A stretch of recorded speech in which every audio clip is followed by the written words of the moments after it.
...1978'de başladığı cinayetlerini 1990'a kadar devam ettiren ve Rostov kasabı lakabıyla da tanınan Andrei Chikatilo kimdir? Öğrenmek için bu videomuzu izlemelisiniz. Cinayetlerini cinsel anlamda tatmin olmaktan ziyade huzur bulabilmek için işlediğini itiraf eden bir seri katil, Andrei Chikatilo. Ve 53 kesinleşmiş kurbanı olan Chikatilo, ilk cinayetini 1978 yılında işlemesine rağmen zekası ve dönemin yetersiz teknikleri dolayısıyla ancak 22 yıl sonra yakalanabilmiş. Tam bir ruh hastası olan Johnny, tıpkı Dr. Harold Shipman gibi yıllarca iyi bir aile babası gibi görünmüş ve en yakınlarında bile gram şüphe uyandırmamış.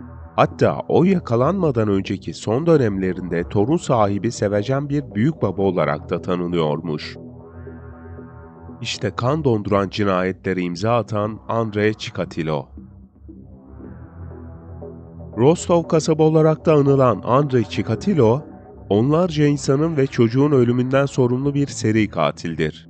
Zor bir çocukluk dönemi geçiren Chikatilo, iktidarsızlık sorunu olduğunun farkına vardığı ergenlik yıllarında içine kapanmaya başlamış, hatta ilerleyen yıllarda bu nedenle intihara kalkışmış.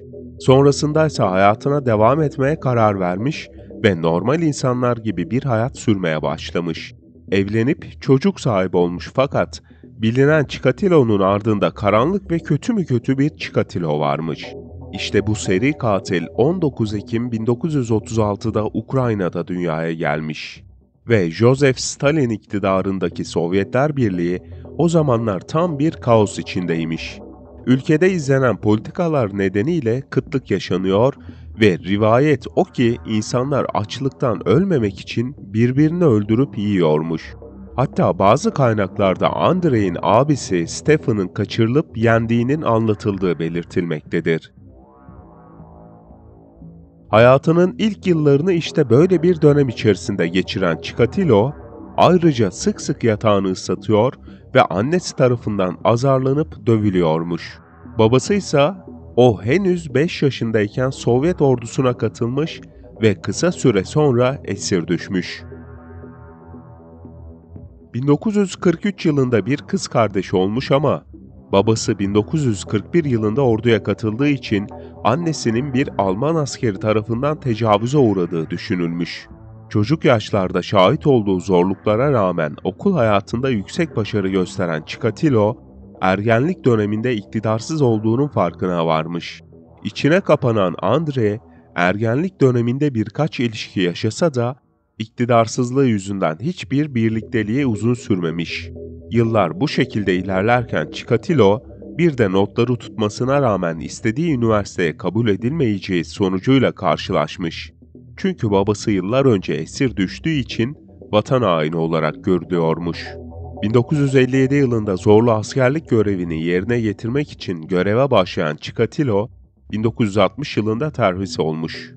Evine geri döndükten sonra yeniden birliktelik yaşamaya kalkışsa da iktidarsızlık sorunu yüzünden hiçbir ilişkisi uzun sürmemiş. Akranları arasında rahatsızlığı dilden dile yayılan ve alay konusu olan Chikatilo, bu dönemde kendini asarak intihara kalkışsa da annesiyle komşularının ona engel olması neticesinde amacına ulaşamamış. Bu olaydan sonra doğduğu topraklardan uzaklaşma kararı alan Andrei, Rostov Üniversitesi'ne girerek Rus Dili ve Edebiyatı bölümünden mezun olmuş.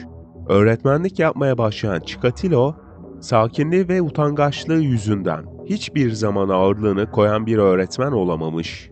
1961 yılında Rusya'ya taşınıp kız kardeşi Tatyana ile yaşamaya başlayan Andrei'nin durumunu fark eden kardeşi hemen ona bir eş aramaya başlamış. Zira Andrei, kadınların karşısında deli tutulacak kadar çekingenmiş. Tatyana'nın çabalarıyla 1963 yılında Feodosya ile evlenmiş ve cinsel sorunlarına rağmen çeşitli yöntemlerle bu evliliğinden 2 erkek çocuğu sahibi olmuş. 1973 yılında 15 yaşındaki bir kız öğrencisine cinsel tacizde bulunan Andrei, Kısa süre sonra da başka bir öğrencisine saldırmış.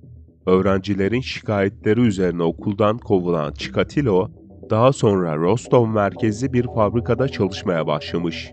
İşi için sık sık seyahatlere çıkan Chikatili'nin özel yaşamı ise oldukça iyi gidiyordu. Dışarıdan 2 çocuklu ve sevecen bir aile babası olarak görülen Andrei, ilk cinayetini 22 Aralık 1978'de işlemiş. Yelena Zakatnova isimli 9 yaşındaki kız çocuğunu ona şeker vereceğini söyleyerek kandıran Andrei, kızı fahişeleri götürmek için gizlice satın aldığı küçük eve götürmüş. Burada ona tecavüz etmeye kalkışsa da ereksiyon sorunu yaşadığı için amacına ulaşamamış ve kız kaçmaya kalkıştığında yine öfkelenen Chikatilo, onu karnından 3 kez bıçaklayarak öldürdükten sonra orgazm olmuş ve daha sonraki cinayetlerinde de aynı durum yaşanmış. Küçük kız ortadan kaybolduktan sonra bazı ipuçları polisleri Chikatilo'ya götürse de adamın çevrede uyandırdığı saygın profili yüzünden cinayet bir suçlunun üzerine kalmış. Küçük kızı öldürmediğini söyleyen Alexander Kravchenko, daha önce benzer bir suç işlediği için tutuklanmış ve 15 yıl hapis cezasına çarptırılmış. Fakat bu cezayı hafif bulan kurban yakınlarının baskısıyla Kravchenko, 1983 yılında idam edilmiş, asıl suçlu olan Chikatilo ise bu sırada arka arkaya cinayet işlemeye devam etmiş.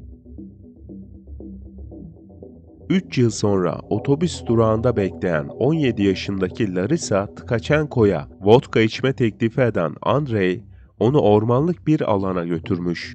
Don Nehri yakınlarındaki ağaçlıklı alanda Larisa'yı yere yatırıp elbiselerini parçalayan seri katil, tecavüz etmeye kalkışsa da malum sorunu yüzünden cinsel ilişkiye girememiş. Öfkeye kapılan Chikatilo, kıza sopayla defalarca vurmuş, göğüs uçlarını dişleriyle ısırarak koparmış ve ağzına doldurduğu çamurla onu boğmuş. 9 ay sonraki kurbanı ise 13 yaşındaki Lubov Biryuk olmuş.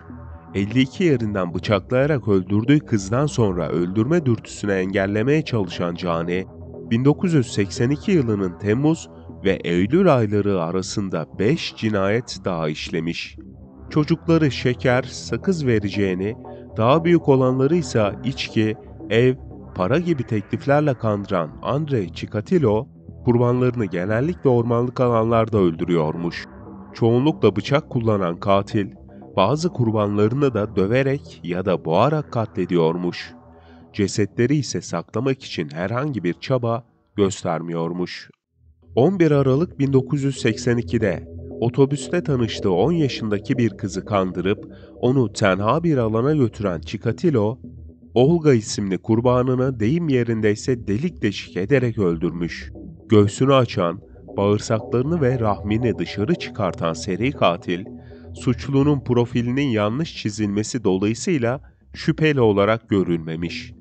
Çünkü yetkililere göre suçlu ya bir akıl hastası, ya bir organ satıcısı ya da şeytani bir örgüt üyesiymiş. İşte bu nedenle daha önce benzer suçlar işlemiş kişiler tek tek araştırılıp sorgulanmış. Chikatilo ortaya çıkartılmasa da başka suçlar aydınlatılmış.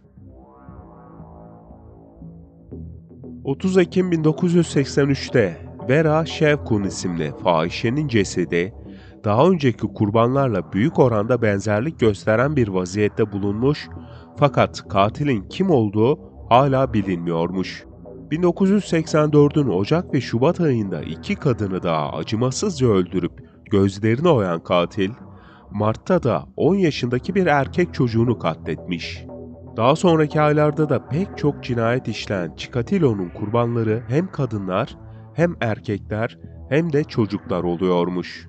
Aynı yıl hırsızlık yaptığı gerekçesiyle işinden kovulan seri katil, Ağustos ayında Rostov'da bulduğu memurluk işinde çalışmaya başlamış. 13 Eylül 1984'te Rostov'daki otobüs durağında kadınları kandırmaya çalışırken yakalanan Chikatilo, bütün şüphelere rağmen sadece 3 ay hapis cezası almış ki, bu ceza da daha önceki iş yerindeki hırsızlık suçundan dolayı verilmiş. Dönemin yetersiz teknolojisi yüzünden kan grubu yanlış teşhis edilen katil, serbest bırakıldıktan sonra 21 cinayet daha işlemiş ve sonunda 6 Kasım 1990 yılında Chikatilo, son cinayetlerinden birini işledikten sonra ileride yakalanmasını sağlayacak adımını atmış. Don Leshos istasyonu yakınında ormanlık bir alandan şüpheli bir şekilde çıkan Chikatilo, orada görevde bulunan subayın dikkatini çekmiş. Çünkü üzerinde çimen ve toprak lekeleri bulunuyormuş. Ayrıca yanağında da kan damlasına benzeyen bir kırmızılık varmış. Polis onu durdurmuş ve sorgulamış fakat Chikatilo'yu tutuklamak için bir nedeni olmadığından onu serbest bırakmış. 13 Kasım'da Chikatilo'nun 6 Kasım'da öldürdüğü 22 yaşındaki kadının cesedi bulunmasının ardından güvenlik güçleri bölgeyi incelemeye başlamış ve gözetim subayının hazırladığı rapordaki Andrei Chikatilo ismi göze çarpmış. 14 Kasım'dan itibaren gizlice gözlenmeye başlayan seri katilin kadınlarla ve çocuklarla iletişim kurmaya çalıştığı saptanmış. 20 Kasım'da tutuklanan Chikatilo, bütün suçlamaları reddedip masum olduğunu iddia etmiş. Fakat 10 günün sonunda bilinen 34 cinayetiyle bilinmeyen 22 cinayetini itiraf etmiş. Kurbanlarını nasıl öldürdüğünü ayrıntılı biçimde anlatan seri katil, onları nasıl kandırdığını, hangi yöntemleri kullanarak tenha alanlara götürdüğünü, cinayet yöntemlerini ve diğer detayları soğukkanlılıkla bir bir açıklığa kavuşturmuş. Pek çok durumda kurbanlarının ellerini arkadan bağladığını söyleyen Chikatilo, kurbanların çığlıkları, kanları ve acıları bana gevşemeyle zevk verdi gibi kan donduran cümlelerle yetkilileri bile şaşkına çevirmiş. Kadın kurbanlarının rahim, erkek kurbanlarınınsa testislerini çiğneyen sadist adam, ayrıca kanlarının da tadına bakıyormuş. Yapılan değerlendirmelerden sonra Chikatilo'nun akli dengesinin yerinde olduğu sonucuna ulaşılmış ve 53 kadını öldürmekten suçlu bulunan cani, idam cezasına çarptırılmış.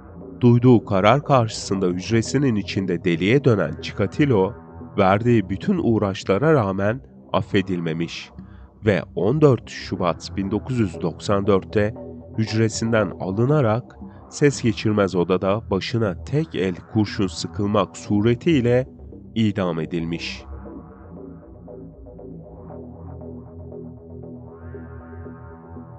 Videomuzu beğendiyseniz kanalımıza abone olmayı ve bildirimleri açmayı unutmayın. Bir sonraki videoda görüşmek dileğiyle.